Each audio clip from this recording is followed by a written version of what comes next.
Hello and welcome to Worlds Apart. More than 700 years ago, the great Sufi poet Rumi penned one of the most enduring commentaries on the state of the world, comparing it to a reeling drunken body and saying that the caravan of civilization has been ambushed.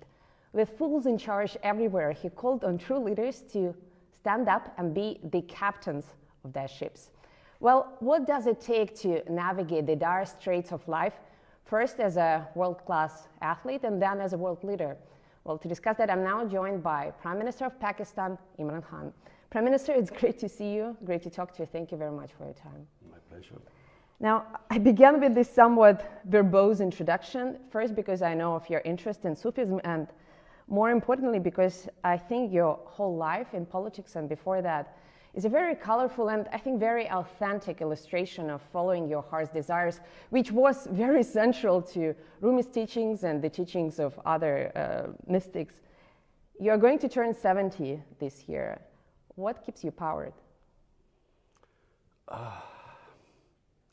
Well, let me say one thing.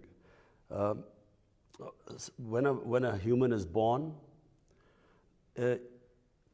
within him, he's trying to look for God. And this is a constant journey towards God. A lot of people, unfortunately, never ask the two questions. They never ask themselves, what is the purpose of existence? And what happens to me after I die? But whenever they ask these questions, it takes them towards God. The only way you have the answer to this question, the purpose of existence, what happens to us when we die, is in religion.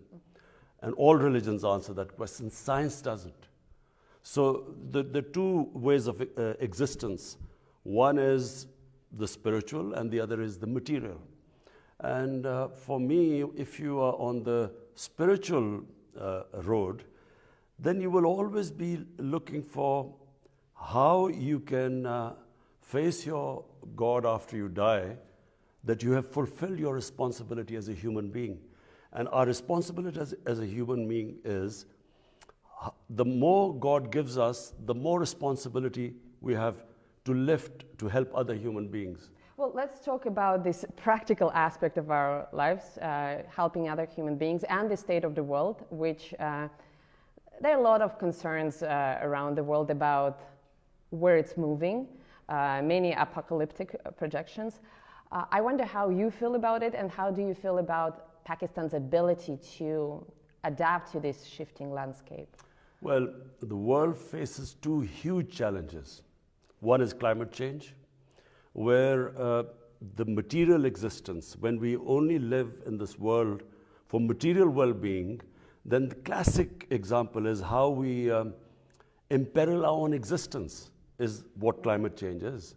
How we have ravaged the earth, and how we have misused the blessings of God. On the other hand, so that is the biggest challenge, I think, for human beings, because unless we do something, the world collectively does something, then we face, we already are facing issues all over the world. The weather patterns, and then the impact it's going to have on food security, and so on. The second biggest challenge is the plunder of the developing world by the ruling elites of the developing world, where every year huge amounts of money, according to the factile channel of the Secretary General of the UN, $1.5 trillion move from illegally. There's a trade imbalance anyway. I mean, the money flows through the trade imbalance to the developed world anyway. But the illicit, the illegal, money laundered by the ruling elites, over $1.5 trillion every year moves to the offshore accounts and Western capitals. Now this is going to have severe consequences on food, on hunger, on starvation, on imbalance between the rich and the poor. And so I don't think enough attention is being paid to the second one, because the richer countries benefit from it, because they have this capital inflow, so they don't care. But the poor countries are getting destroyed. You don't get those profits, after you finish your journey in this world. So at a certain point that should come to an end. Now, I mentioned Rumi, and he wrote something to the effect that clever people want to change the world, while wise people focus on themselves. And I wonder if the current predicament, including the ones that you talked about, climate change and the plundering of the human societies. Of the poor countries. Yeah, if that is in a way a consequence of some clever people trying to make the world a better place, because all the plundering, all the progress has been done under seemingly positive slogans. The plunder is simple. The ruling elites, what they do is, when they, as Prime Minister and me as a Prime Minister, if I want to take money out from Pakistan and my ministers, the only way I can do it is by destroying the institutions that will stop me from doing it. The judiciary, the accountability process, the tax department. So when I destroy the institutions, the country goes down. And this is why countries are poor. But what is happening is the rich countries are now building barriers. They are allowing the capital to come in, but they don't allow the labor to come in. They don't allow the unskilled labor to come in. So people are dying in the seas, they're immigrants, and this will get worse. They're building walls. So the only way to stop this people dying of hunger and poverty and this imbalance is for the rich countries to make laws like they have for drug money, like they have for terror financing. They should not allow, for instance, our ex-rulers have living in millions of dollars of properties in London. We can't do anything to get them back because the rich countries, they make it so difficult for let us get the money back. This should change, because if really you want to stop this immigrant problem, poverty in the developing world, then there has to be a way that if, for instance, we say that, look, this person who was living in Pakistan has these huge properties in London, then unless that person can justify that he got this money legally, the property should be returned to us. That would stop the plunder of the developing world. Now, let me switch gears a little bit, because we are recording this interview on the eve of your visit to Russia for a highly anticipated meeting between the heads of our countries, whose relationship for a very long time has been conditioned on others. It's been a function of other processes, regional, global processes. Do you think Russia and Pakistan have reached that point when they can deal with one another as self-sufficient actors on a bilateral basis rather than, let's say, looking onto others? Well, let me just go back in history. When the Cold War was, ravaging the whole of the world was divided into blocks. Pakistan moved in with the United States. We became part of the bloc in the Cold War with the US. India actually stayed neutral, but it was very close to the Soviets. Now when I look back, I think initially Pakistan needed help because when we became independent, we were impoverished. There were millions of refugees in Pakistan. We needed help. But, beyond 10 years or so, we should have then been non-aligned, independent country, stood on our own feet, not relied on aid. We became part of a bloc because we got foreign aid. When you look back, foreign aid is a curse for a country because you do not fix your own systems, you do not raise your own revenues, you don't increase your exports, you rely on handouts, and it stops a country evolving and developing and becoming self-reliant. So the world being divided into Cold War blocs and Pakistan becoming part of a bloc, when you look back, it stopped us from developing as a country. Well, you cannot go back, but you can change things moving forward. So do you think at this point? So when you learn from history, you learn from your mistakes. You have to know how to take the knocks. I guess that's your motto in life, right? You cannot move forward in life until you learn from your mistakes. So now what we want to do is not become part of any bloc. We want to have trading relationships with all countries. We have suffered. India became a hostile country, so the trade between them was minimal. Iran had sanctions, so we couldn't trade on the west side. Afghanistan has 40 years of conflict, so we couldn't go north and then to Central Asia. And we couldn't go to Central Asia because we became part of the US bloc, and Central Asia was part of the Soviet bloc. So what we want now is trade with everyone. And what is the purpose behind it? To raise up people out of poverty. That is the main, any head of state, his main focus should be, how do you raise people out of poverty? And the best way is trading with everyone. And trading, regions develop. Now our region has been left behind because sadly there's hardly any trading with the neighbors. But Prime Minister, intention to trade is perhaps not enough because, as you know, our countries for quite some time have been discussing a large infrastructure project. I think it's called the Pakistan Stream, a gas pipeline. But forgive me my pun, the stream hasn't gotten enough steam yet. And now, in addition to logistical financing challenges, we are also dealing, I mean, Moscow is dealing with the threat of arbitrary sanctions, Western sanctions, that could be imposed on any Russia-associated project.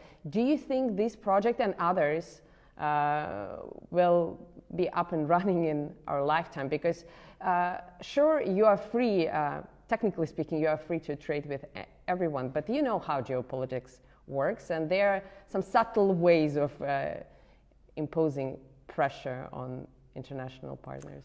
That's true. I mean, this North-South pipeline, one of the reasons it suffered was the companies that we were negotiating with turned out that the US had applied sanctions on them. So the problem was to get a company that wasn't sanctioned, a Russian company that wasn't sanctioned. So that became a problem. With Iran, we are gas deficient right now. We could just gas pipeline from Iran, but Iran is sanctioned. I have to say that the developing world really wishes that there is not another Cold War. Because, you know, how do we go ahead? Our purpose is not that we become part of any bloc. My main purpose is we have almost half our population, the bottom 50%, half is above poverty line and half is below. But if there's like this commodity super cycle when commodity prices have gone up, or if there's a shock like the COVID-19, then they start going below the poverty line. So the last thing we want is the world divided into blocs, sanctions, and I'm hoping that this Ukraine crisis is resolved peacefully. But do you think this pipeline will be up and running while well, you're still in office? Now we have been working on it with the Russian counterparts, and I think we have got very close now to signing the agreement. Well, good luck with that. You mentioned the Ukrainian crisis, and if we read reports in Western media, there's an imminent war between Russia and Ukraine on the cards, and clearly Western countries take a very oppositional, I would even say inimical view to Russia. For a shrewd politician like yourself, don't you think that it's perhaps too precarious of a time to expand Pakistan's geopolitical horizons? Well, firstly, this doesn't concern us. I mean, you know, we have a bilateral relationship with Russia. We really want to strengthen it. You know, as I said, regions develop. It's not countries don't develop in isolation. It's because a whole region goes up. Like we saw the European Union. I mean, I was in university in England when the European Union came into being, and then the whole area standard of living went up. So we want to sort of really, we hope that, you know, sanctions are lifted on Iran so that, you know, we're short of gas here. And, you know, with Iran, it's the cheapest gas we can get. And similarly, we hope that India one day, I mean, Indian leadership, I wish they would concentrate on raising people out of poverty in India rather than proving to the world that the Hindus are the most superior race. I mean, their leadership, how can a leadership not worry about having the highest poverty in the world is in the Indian subcontinent? How could they not worry about it rather than trying to prove to the world that the Hindus are superior? Well, but Prime Minister, on the other hand, many nations go through such period. I mean, it could be a more or less painful historically, but you know, the spell of nationalism has affected many countries historically. Now, you mentioned that you don't want to play camp politics anymore. You want to be a bridge. And this is a very admirable goal, also a very beautiful metaphor. I think Turkey or even Ukraine framed their foreign policy in such terms a few years back, but they were disappointed. What makes you believe that Pakistan can actually pull it off, being this bridge, let's say in Eurasia, when so many other countries attempted it and failed? Well, firstly, let me just say one thing. As a student of history, I do not believe that military conflicts solve problems. I believe they give rise to so many other problems. You go in to solve one problem. Supposedly, the US went into Iraq to fight Al-Qaeda, but in the end, ISIS came into being. If you look back, I mean, look at the conflict since 9/11. I mean, if a third party dispassionately did a proper analysis of so many people killed, what was achieved at the end? What happened in Afghanistan? 20 years of, God knows, hundreds and thousands of people dying. What was the achievement? So therefore, I'm not a believer in military conflicts.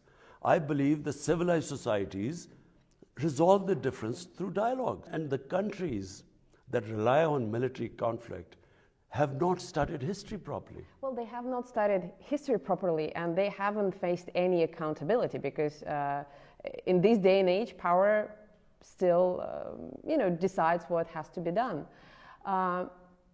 Do you believe, on a personal, or let's say on a political level, in some sense of accountability, maybe historical accountability, do you think things will change in the world so that all the great aspirations that you have could be realized without us getting very cynical? Because I hear what you're saying on an emotional level, but I have covered so many wars and I have seen so many people killed absolutely for nothing that I simply don't believe that Western leaders care about things like human lives or even development in the developing countries. I'm sorry for saying that.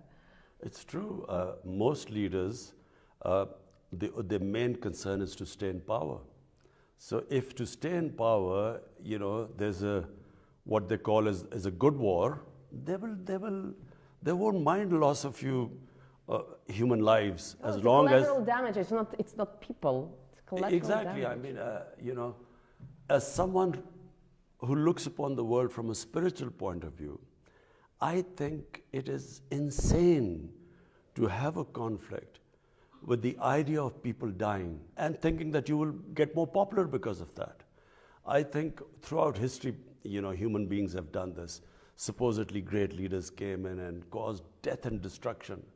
So I believe, for instance, take this Ukraine conflict. I mean, for the life of mine, I cannot really believe that there is any chance, there's any possibility of a conflict, because the consequences, forget about what will happen to the combatants. For the developing world, already the price of oil has gone up because of the prospect of a conflict. Ukraine supplies wheat to the world, and for that matter, Russia. Now imagine what will happen. Already the world is suffering from the after effects of the COVID-19. Imagine if there's a conflict. What will happen to the poor countries? Already the poor countries are suffering. They are already in debt because they had to incur debt because of the consequences of the COVID-19 fallout. So I cannot in my mind understand how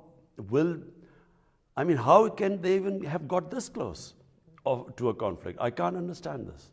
We were talking about the Ukrainian conflict, and obviously we, the Russians and our Ukrainian neighbors, are very affected, but you have your own conflict to solve, and it may be a very stupid question on my part, but because we all know that, you know, bad peace is better than a good war, but still, historically, do you think it's better to leave a conflict in a limbo for decades on end, or do you think issues should be solved when they're hot?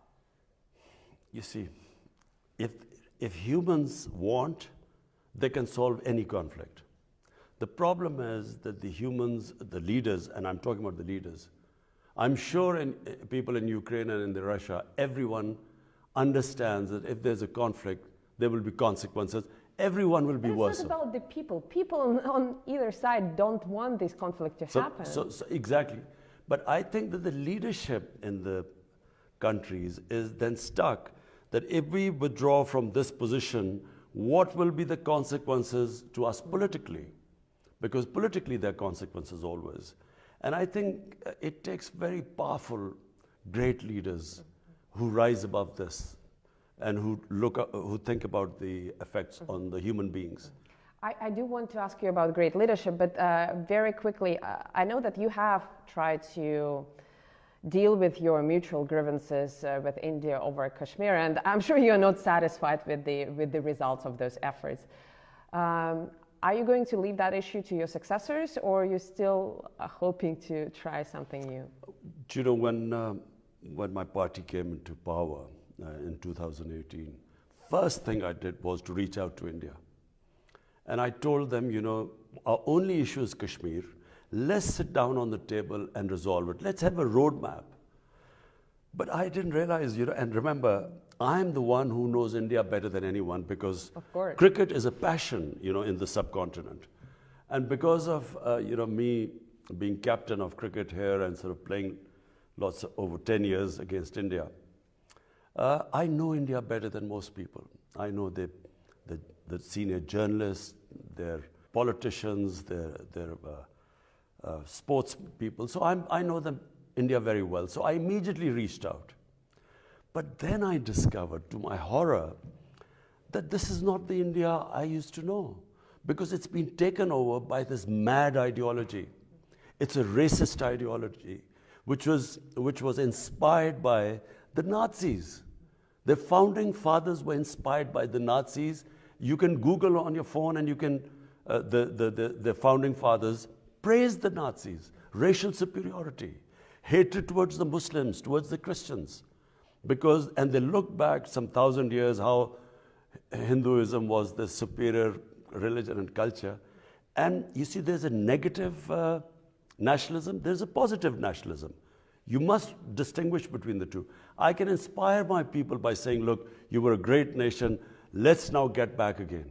But if I say you were a great nation, but because of these other human communities, you could not reach the top, so shift the hatred towards them, there is always bloodshed. Prime Minister, I'm sure your counterpart in New Delhi would disagree, but if Prime Minister Modi wants to share his own views, we would be more than happy to travel to New Delhi and interview him on that very... Listen, I would love to debate with Narendra Modi on TV. I would love to talk. But you know, before we organize this debate, and by the way, RT would be happy to moderate it, me personally, but I have an editor It would be so good for over 1 billion people on the subcontinent if we can resolve our differences through a debate rather than through... That would be amazing. But before we go there, I have an editor who is a huge cricket fan, and he follows cricket and obviously your fate also very, very closely. And he told me that your team haven't toured India since 2013, while the Indian team hasn't been to Pakistan since 2006. Is there any chance... That's his question. Is there any chance of restarting bilateral cricket tours as a way of rebuilding ties and as a way of rekindling that passion? Because if you have a common passion, there's something common inside of you. We are all humans deep down. I mean, we are all the same. So, you know, both the hatreds and the loves, they are shared. Do you think there's something, do you think cricket can be a saving grace? Well, we just played India a few months back, and I have to say, the celebrations that took place in Pakistan when they beat India in the 2020 World Cup, you know, I haven't seen people so happy for a while. But unfortunately, sports is connected to politics, no matter how much we try and separate it.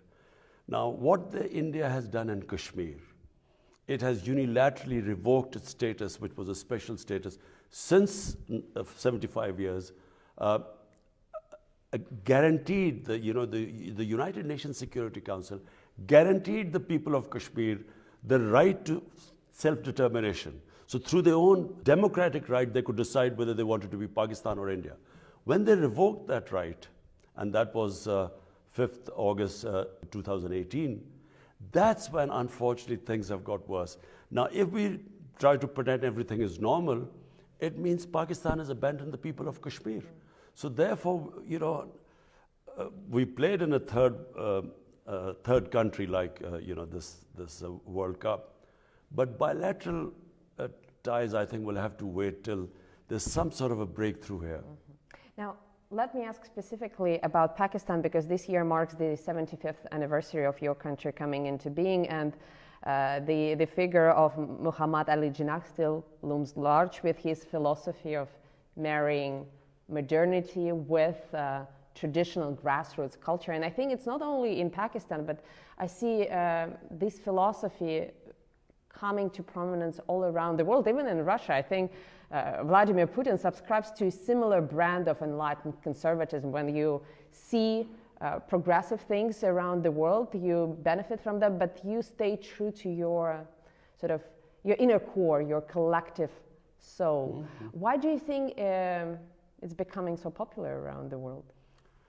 Because whenever you try and superimpose another culture on a nation, it doesn't work. You know, colonialism, what did it do? What the colonialists created was a thin lot of people who imitated the colonialists, who in Pakistan would be called the westernized elite. But there was a big gap between them and the rest of the population. So nations evolve organically. They borrow from all over the world, but they are rooted in their own culture and history. If you cut that off, I mean, it has severe consequences all over the world. When you cut off a country from its roots, a nation, and try and ape another culture, they become neither one thing or the other. In Urdu, we say neither titar or a bater, neither quail or a partridge. So it's very important that the countries stay rooted in their own history and culture, and that's how countries evolve as a whole. What has happened after colonialism is that you have a tiny set of elite which pretends that they're Western, and the gap between them and the rest becomes wider and wider. It's what happened in Iran. The Iranian Revolution was that the elite of the Shah of Iran became cut off from the mass of the population. So there was a huge reaction against it. In Pakistan, what we are trying to do is obviously learn from all advanced societies, and right now, the nation we can learn most from is China, because if my main emphasis is to raise people out of poverty, no human society has achieved what China has done. So therefore, we learn from everyone, but we should be rooted in our own culture, history, religion. Now, since you mentioned China, China played a subtle but I think very significant role in facilitating Russian-Pakistani exchanges, and I know that recently while visiting Beijing, you suggested that Islamabad can act as a mediator between Beijing and Washington. What makes you believe, I'm sorry for being blunt, but what makes you believe that mediation is even possible? Because as far as I understand the American psyche, they are not after understanding, they are not after negotiating on the level playing field, they are after preserving dominance. Would China agree to that? Look, the America I know is very diverse. Any country, for instance, what is happening in India is not what Indians are like. This is not the India of Nehru and Gandhi. This is the India of Narendra Modi. A tiny, highly organized elite has taken over India, just like the Nazis took over Germany. So, you know, at a given point, there is this extreme nationalism which has been released in the US, and they want this dominance.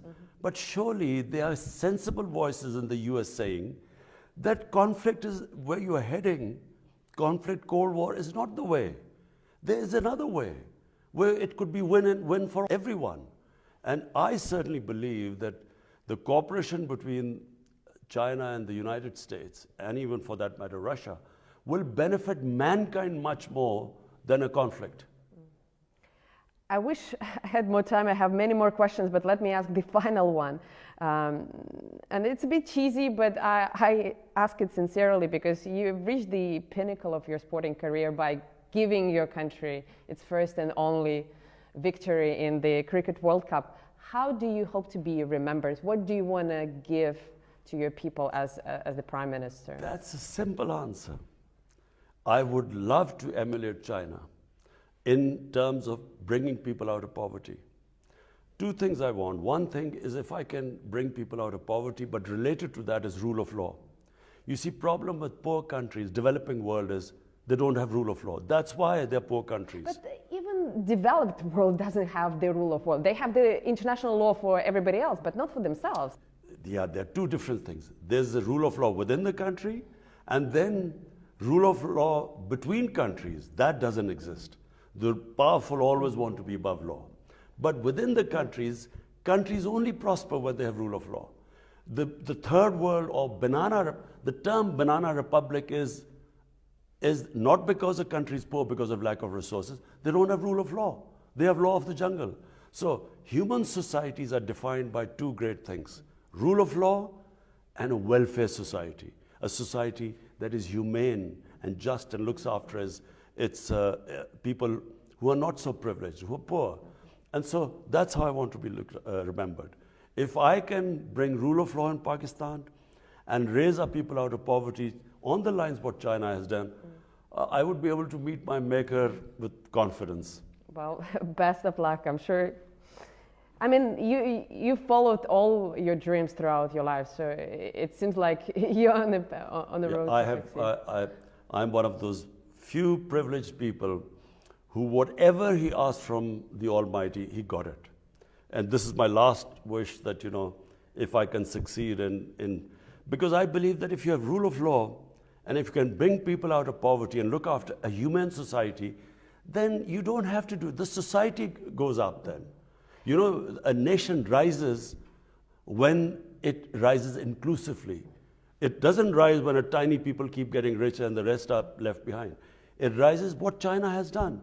You see, China is remarkable. In fact, what China has done is what our Prophet Muhammad sallallahu alaihi wasallam, he built the first society in the 7th century.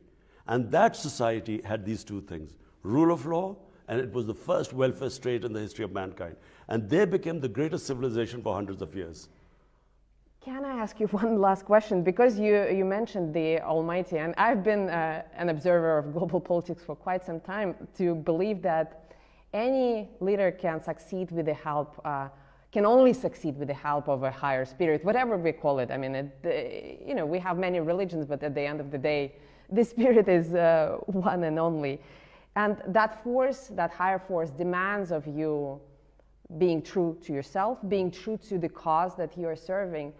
But politics is such a field that is impossible to operate in without manipulation. How do you balance this need to be effective, if you will, and to be true to the power that powers you?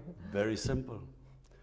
You compromise to reach your objective. You never compromise on the objective itself. So as long as I make all the compromises to get to where I'm very clear. I explained to you rule of law and welfare state. But if I find that I have to compromise where my objective is going to be affected, then I don't compromise.